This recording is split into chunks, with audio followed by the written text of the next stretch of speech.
So over the last kind of 6-8 months, we've been working with lots of different partners. We've had so many different partners lined up. And one of the biggest challenges we encountered was the fact that if someone wanted to set up an event with us, they needed to come to us. We would have to actively, manually upload the ticket for them, create the content for them, create all the work associated with the tickets. Then we would have to load it in the platform, connect the Stripe account. All of this had to be done by us manually. So we identified that that was a major weakness from our point of view. In theory, it was brilliant, and we had hoped that it'd be a process that event organizers would buy into with us, but they didn't. They really wanted to have a lot more control themselves. They wanted to be able to see that if they put tickets up for sale, how many were sold, when they were sold. If they did a marketing campaign, was that visible and viable for them to control? And when would they get access to their money? And because it was which we didn't want day one, because it was our Stripe account, all funds were going into the Mingo Stripe account. Well, with a lot of work, and Jason and his team have done an amazing job, and we have to take our hats off and acknowledge the work that's gone in to build out what he's going to share with you.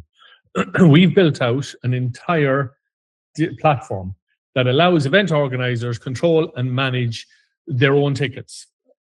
When an event organizer sets up the event, they link their Stripe account to it. They do the KYC through it and everything. Now, I'm not going to steal Jason's thunder. I'm going to stop talking and I'm going to hand it over to Jason to allow him share with you what him and the team have built out over the last 6 months.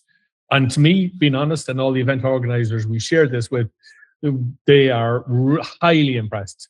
And after Jason's gone through this, I'll share some details on what we have coming. Jason? Perfect. Over to you. Yeah, so look, as Joe said, this is a vast improvement over what we were working with. And I'm actually happy to say we are good to go. Like this is definitely ready for the market now. And yeah, I'm excited for Q1 of 2026. Okay, so I'm going to share my screen here now. Now, by the way, I'm going to make one quick statement. For those of you who know Jason, for Jason to make a statement to say he's happy and content with the tech is crazy, because he likes things to be so right. And if he believes this is right, it truly is ready for market. Sorry, Jason. No, you're good. Okay, perfect. So this is the dashboard. So again, look, when you land on tickets.mingo.com, it's going to bring you to the main landing page. The UI and UX is all kind of geared for the attendees and for people searching for events. But the way the whole system is built, it makes it super easy for both attendees and organizers. And it allows organizers to be attendees and attendees also to be organizers. So you have both level of functionalities on the same account. Currently, we don't actually have any events live because obviously this has just gone live. Some of you will have noticed that the event that you subscribed for originally is now gone because it's now past the starting time. So it's removed from the Discover page. But the way it works is we list every single event here, comes down in a list order. And then there are category filters that pop up based on the events that are live. So as more events get listed with more categories, the filter options to filter between them increases. In terms of logging in, I'm just going to sign out so you can see it. This is, I suppose, one of the better things of the system is when you sign up or log in, it doesn't actually really matter if you have an account or don't have an account. The login system, sign up system is the exact same, and it's the exact same one that we're also using for the Mingo wallet. So you just put in your email address like you would. You then receive your verification code. Put the verification code in, and it signs you in. Now, obviously, if this was a new user, it would create your account, and if you're a pre-existing user, it signs you in. Now, what's actually happened in the back end is if you were a new user, that's now created you an entirely new Mingo wallet. It's linked your Mingo wallet to this profile, and you have all of the same, I suppose, functionalities that you would have traditionally had by using the Mingo app.mingo.com, but it's all been abstracted from the everyday user. So again, the whole point of the way that this system has been built is with the idea that 95% of the users that we're looking to attract through this platform, they're not Web3 native. They are not overly interested per se in blockchain or crypto. and they just want to go to an event. So they want to follow like a traditional Web 2 process. They want the onboarding to be super simple, and they don't really want to be confused with any of the stuff that we probably are more au fait with and used to, having been in the space for a while. So it follows a traditional Web 2 user flow, which I think, to my knowledge, there actually isn't anything really out there that does this, where you can literally log in with your email address and do a verification code, and you're just straight into a system while all of this stuff happens in the back end. So if we come in here and we go to create an event, let's create an event, because that is, I suppose, the number one function of this platform. So there's multiple different ways in which you can reach the place to create an event, but obviously right here is the easiest. So now, this is a simple 3-step form for creating an event. Again, the whole idea behind this was to give as much functionality as possible based on the feedback that we'd previously received from different event organizers that we were working with over the last while. So we wanted to implement as much of this functionality as possible, but we still wanted to keep it super simple. Again, some of you will be aware of the traditional ticketing system that we were using before. It was all very manual. It was all very much on our side, and it was completely immutable.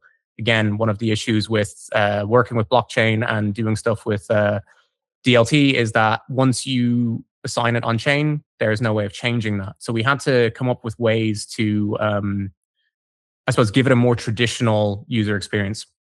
So let's just set up an event, a test event right now, just so we can go through. So some of you will probably have seen me testing these ones the last while, but let's go Web3 meetup. No one come here. This is not a real event. Web3 meetup Dublin.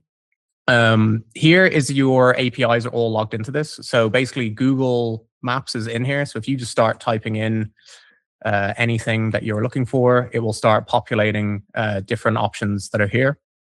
It also has the APIs for obviously Google Meet and Zoom in there currently, which display on the main event page.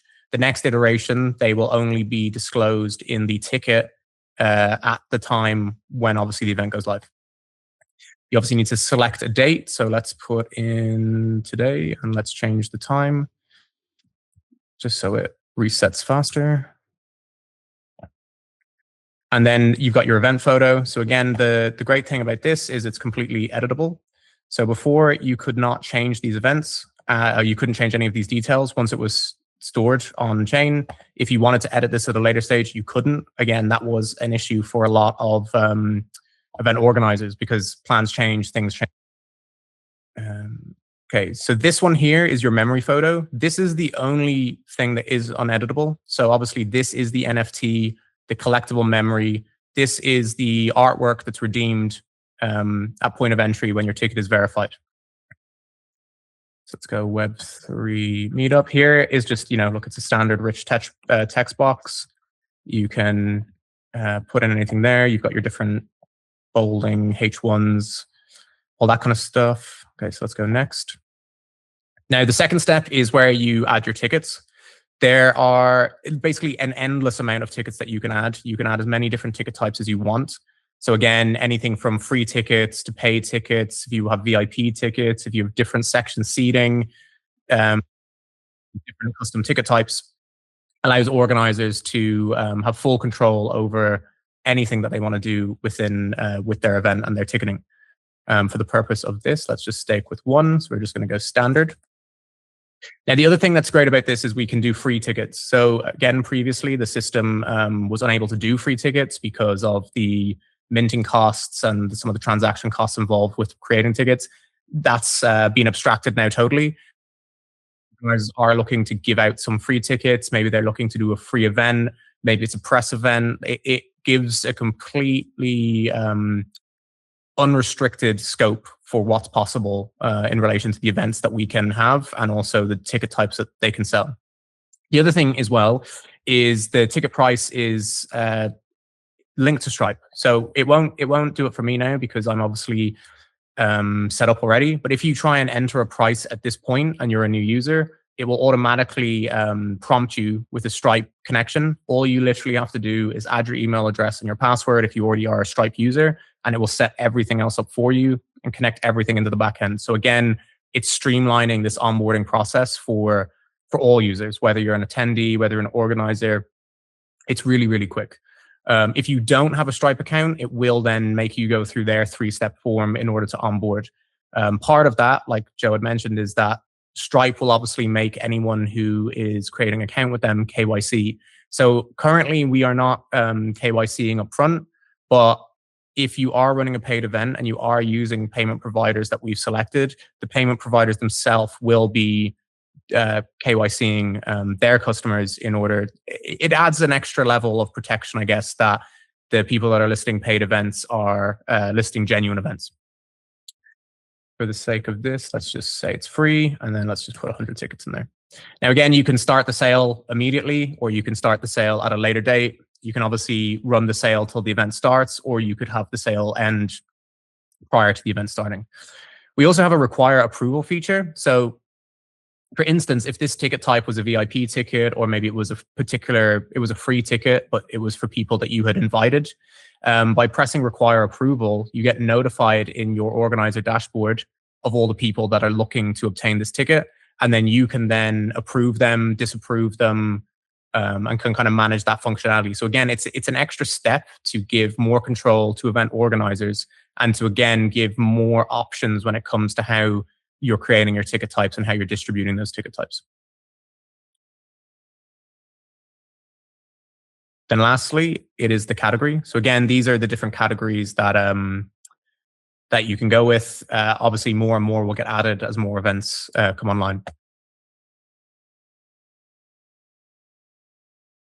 Okay, so that's now creating an event in the backend. It takes roughly, well, it can take up to 3 minutes depending on Hedera network congestion, because this is now registering the event on chain. It's minting all of the tickets, and it's obviously listing everything on the website. Now, we're in the dashboard. So this is the backend, and this is the dashboard that you will see if you're an attendee or an organizer. Again, like I was mentioning earlier, that there's no distinction between user roles, because we are looking for events of all sizes. They could be small events, they could be enormous events. And also, if you are an event organizer, you're probably going to be going to events as well. So just to keep everything simple, so you don't have unnecessary large amounts of accounts to manage, everything is here for you, whether you're an attendee or an organizer. So here are the upcoming events. So this would show any events that you have bought tickets for or subscribed for that are coming up. Here is the past events. So these are obviously past events that these are some ones that we had when we were over in Thailand. This is the event that we're currently having now. So again, any of the past events that you went to will be here, and you can kind of access your any of the content or your ticket types or anything directly through there. Then if we go into organizing, you'll see here, this is obviously the event that we've just set up. So these will be all of the events that you are organizing. We've got some analytics here. So again, the amount of upcoming events you have, how many attendees have come to your events, how many tickets you've sold, and then obviously the revenue that you've generated from the events or from the tickets that you've sold. These will be obviously downloadable as a CSV file, just in case event organizers want to take this data and bring it anywhere else. Again, here you can see past events that my account had been organizing. Now, if we go into manage event, this is all new. So this again is where you can completely manage the particular event that you're putting on. You can edit all of the details, and everything is here. So again, you've got some analytics. You've got the event details here, which you can edit. So all of this stuff can be edited retrospectively. You can change the venue if you needed to. You can obviously change the date and time, edit the descriptions, add more content. We will probably look at adding some more media options here. So again, allowing organizers to have like a small gallery where they can add more images that might be relevant to their event, or if they have different promotional items that they want to put in there, just to obviously make it a little bit more exciting. We have obviously the main page event. So this is great because some of you might have known as well, if in the original ticketing app, you needed to have an account, you needed to log in, it was very difficult to share a link to the event page. So if you were an event organizer trying to obviously onboard new users, and then you're trying to direct them to your event page for them to obviously purchase the ticket, you don't want them to have to go through a million steps. You don't want them to have to register. Like you want to kind of pique their interest, have them be able to kind of engage with the event page without having to sign up. So we have that all built in now.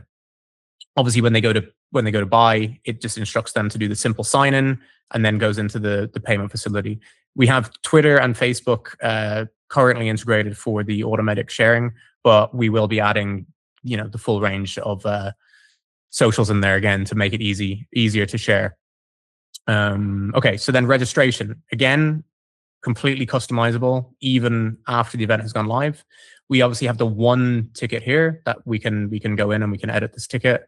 We can obviously reduce the supply, add extra information, require approval. But again, you can see we can also add ticket types. So perhaps the venue has changed and now you have extra capacity. Maybe you're adding VIP tables, whatever the case may be. You can now retrospectively change ticket types, add ticket types, and do this all after everything's been put on chain.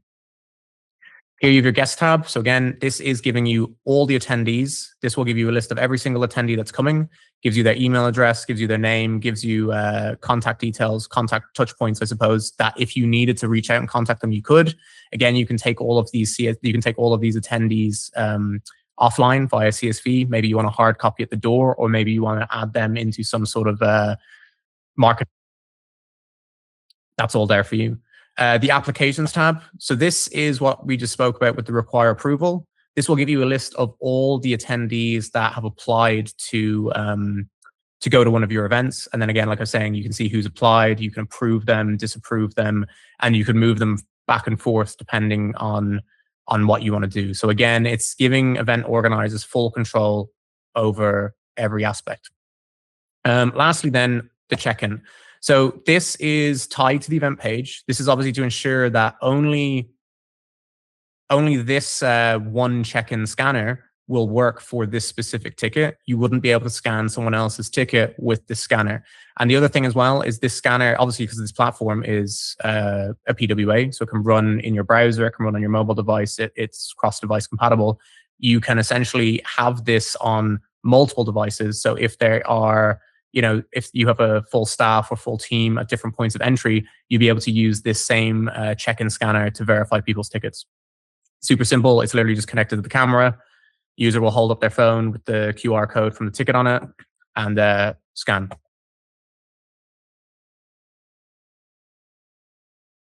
Also, you'll see here we have purchases. So again, this is in relation to all the tickets that you might have purchased already. You can see completed events. Then if we go to event tickets, this will obviously give you a list of all of the tickets that you have. These ones were all test ones, as you can see, and we didn't actually redeem them. But this was one that we were using in Thailand, and you can see that it's actually redeemed.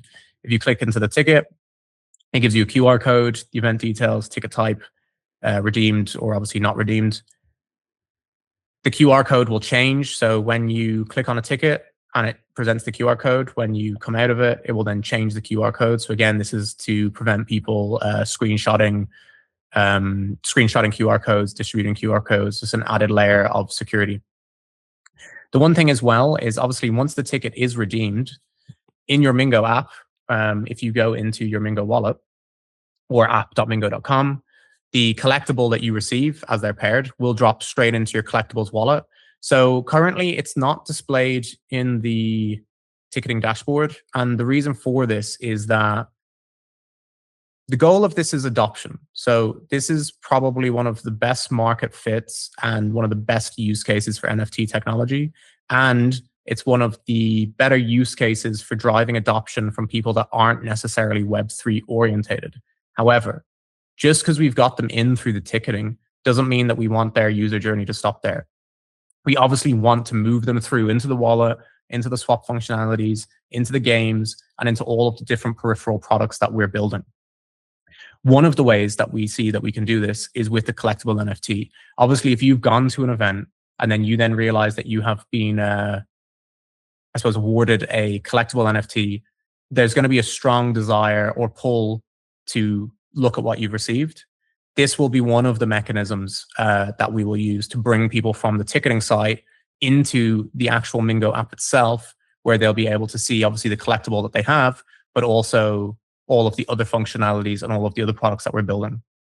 Obviously, this won't be the only mechanism, but it's probably quite a strong pull, again, for a traditional Web 2 user to get them to start moving across into the Web 3 functionalities and aspects that we have.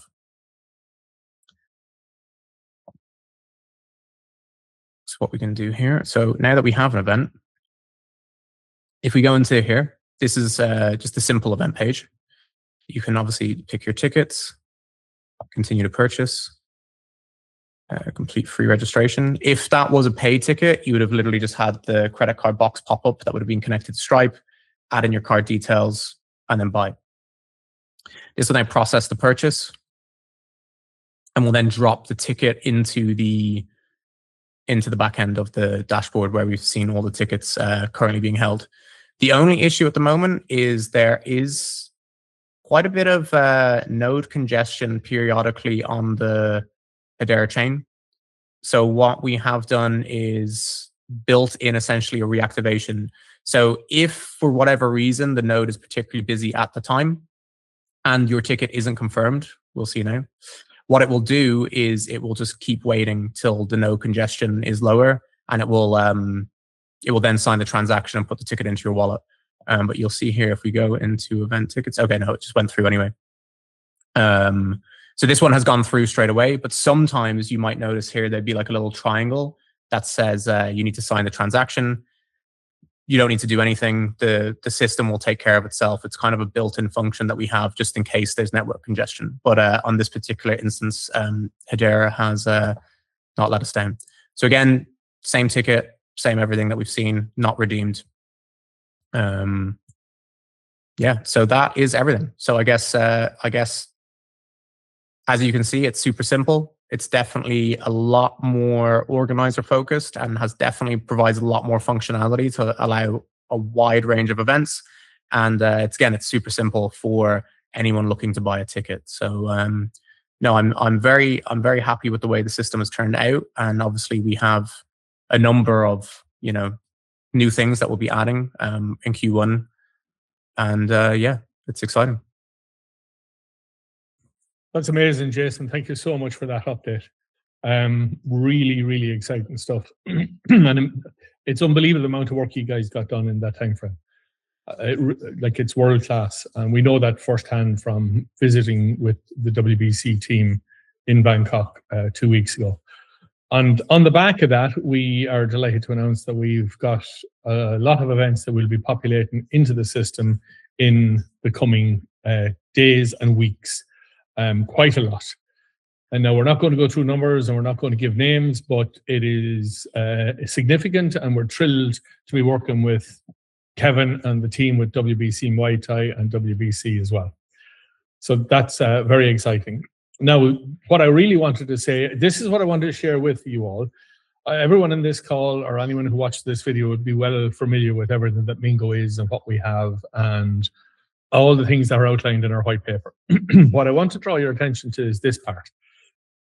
Our goal for all of Q1 is going to be driven by tickets. Tickets. As many events as we can organize. As Jason said, we will then use loads of gamification mechanisms and our AstroCarts game to bring those users into the rest of our entire ecosystem. And we were putting reward structures and a whole lot of different little exciting things in place, which we will announce early in January. But what I wanted to say to all of you is we have very low fees. Our total net to Mingo will be in the region of 3.5%, maximum 4%, which compared to all the other ticket providers is exceptionally low. What we want to do with our community is this. If you bring events to us, any type of an event, it can be a concert, it can be a charity event, as long as it's an event of some description. If there's revenue generated from it, we will take 1% of our total ticket price and share it back with the person who brings us the event. Now, we don't mean just once off. We mean permanently. So every time that event organizer comes back and sets up another event, you will get your commission all the time. So once that event organizer comes to us, and joins with us, uses our platform, that's your customer for life. And we will give you. And so we're incentivizing our community to say, look, bring us events of all descriptions, be it small events for 50, 40 people, or if it's a huge event for 10,000 people. Brilliant. We will reward you for it. And we have lots of more announcements coming in January. The first tickets, keep an eye. You will see some of the fruits of our labor in Bangkok. Those tickets will start to populate very early. One of them could even populate before the first of the month, but I won't guarantee it. But we will be populating quite a few events in January onto the platform, and it'd be brilliant to see the project being used, people coming in using the wallet and building out our community rapidly. On the back of that, Jason, you have done a couple of podcasts, you've done interviews. We have, can I say about that thing that you did yesterday, Jason? Or do you want to give details on it? Well, I think it's just, it's a case study, I suppose, case study for Hedera. Yeah, so Jason was interviewed yesterday in detail around what we built and what the tech is and all those sort of things. And Hedera now, because the product is fully live, they can see firsthand that this is here. They're doing a full case study, which will be published very early in the new year, around Mingo and what Mingo brings to the entire Hedera ecosystem. And we are hoping that that will give us the attention, shall we say, that we deserve within the Hedera ecosystem. That's really it. That's the update for the new year. We thank you all for your support and everything that you've done to help Mingo get to the stage it's at the minute. Now, to have Jason happy for me is mind-blowing, and it means that we can now really go to market with a full product system that works. When you think about what him and his team have built out this year, they've built out within the game. Now, the wallet problem we have, and this is a kind of a very much a crypto problem, is that unless someone is really, really crypto knowledgeable, they will see very little changes within our wallet. However, there have been crazy changes within the wallet. There is a Wallet Connect feature built out. There is a swap functionality built out to allow the swap with any token built on Hedera. There is so much more in terms of the game built out. And there's so many other additional functionalities built out in the wallet that are very, how would I say, innocuous, unseen. But the technology is there and it's built, which means the product is now ready for market. And now with this ticket interface, we bring it to a totally new level in terms of bringing total usability to the entire Mingo ecosystem and the Mingo project. And we are really excited about what's ahead of us for the new year. And for the first time early in the new year, Mingo as a company will get into full revenue. We start generating income on a regular basis from ticket sales, and we're delighted about the future. Really thrilled about what this brings and the number of users we can bring to the platform over the next 12 to 24 months. So with that, all I can say is from me, my family, and our Mingo family, we wish you all a very happy Christmas and a very prosperous new year. And we look forward to connecting with you very early in January and bringing you the more announcements, more updates, more partnerships, because that's what we'll be announcing. Thank you so much for taking your time out on so close to Christmas to join us on this call. And for those of you who are watching the recorded version of this, again, to all of you, a happy Christmas and a very prosperous new year.